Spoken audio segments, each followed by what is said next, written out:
आपण आहे ना ॲक्च्युली तू गुजराती, तू मारवाडी, मी गुज्जर, मी हरियाणावाला, मी यूपीवाला, मी दिल्लीवाला, मी महाराष्ट्रीयन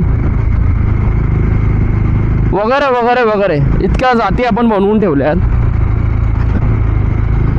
आणि मग आपणच हिंदू एकामेकांवरती उठतोय मारायला वगैरे, भांडणं करायला आणि एकामेकांचे पाय खेचायला. का करतोय आपण असं? आणि ह्याचाच फायदा घेऊन दुसरे आपल्याला टार्गेट करतात. त्यांच्या धर्मात बघा ना काय एकी आहे. आपल्या धर्मातले लोक नुसते वाट बघत बसतील एकामेकांना, कसा मारतोय ते बघतील, मजा घेतील, व्हिडिओ बनवतील, पण कोण मदतीला जाणार नाही. त्यांच्या धर्मातले बघा कसे कट्टर आहेत.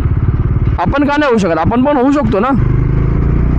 हीच ती वेळ आहे. सर्व हिंदू आपण जागे झालो पाहिजेत आणि एकामेकांना सपोर्ट केला पाहिजे. आपला हिंदू खूप मोठा आहे यार. हिंदुस्थान उगाच बोलतात थोडी त्याला. सांगा मला मी जर चुकीचं बोलत असेल तर की नाही, किंवा बरोबर बोलतोय.